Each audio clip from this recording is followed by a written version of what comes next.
Good morning, students. Today we are going to start question number 4 of exercise 7.1. So in this exercise we have already done the 3 questions in which we have used some congruency criteria to find out to prove some results, right? So now here in the question number 4, what is given that we will write first. Here it is given that L is parallel to M. It is cutting by the two transversals, that is P and Q, which are also parallel to each other. So these transversals are also parallel to each other.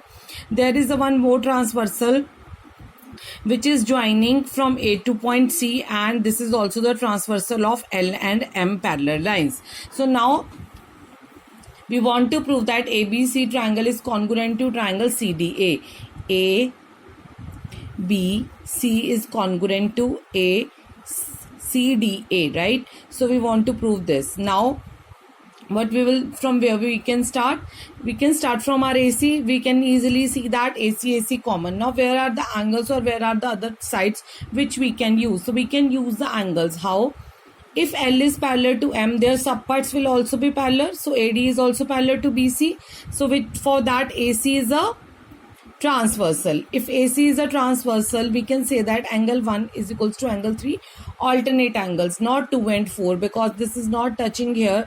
So angles made by the transversal and the parallel lines, they are the alternate angles or the corresponding angles. So this 2 angle is with this transversal and this transversal, not with this side, right? Not with these two lines. So angle 1 and 3 are parallel. So now if we will see our two triangles from this side, we can see that P is parallel to Q and AC is a transversal, and we can say that angle 2 is equals to angle 4, alternate angles, right?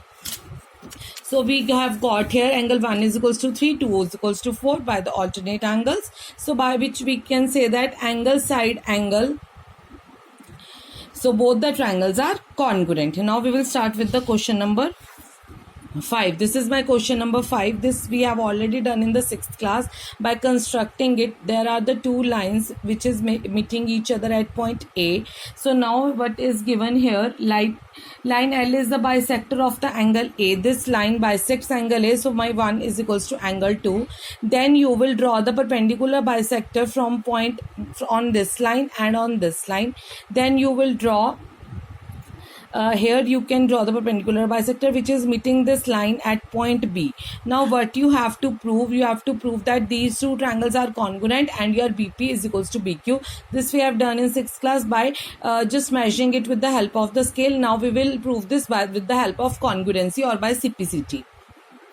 So first of all, we need to prove that these two triangles are congruent. 1 is equals to 2. It's given because this line is bisecting angle A. So 1 is equals to 2 and 90 is equals to 90. So two angles. And we can also say that this AB is common in between both of them. So by angle side AAS criteria, both the triangles are congruent, and BP is equals to BQ by CPCT. Now we have question number 6. In this question, this is the figure. AC is equals to AE. It's given to you. AC and AE are given. AB and AD are given equal. And angle BAD is equals to angle EAC. These two angles are equal. So now we have to prove that BC is equals to DE. Before that, if we will prove the two triangles are congruent, we can prove that BC is equals to DE. I have redrawn this figure with the help of the two pens. So this triangle and this triangle. Why these two triangles I have drawn? Because it's clearly mentioned that which two sides are equal, that you have to see. This and this and this.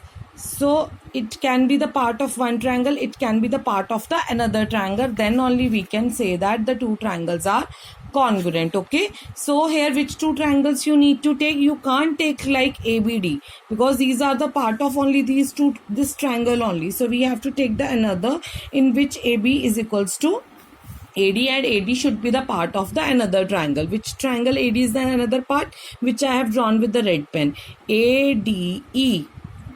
Right, and you can see that here, or we can see that DAE and in this triangle which is with the black pen, here AC is equals to, and AE is the part of the red one triangle. So AE is equals to, you can say that AC, right?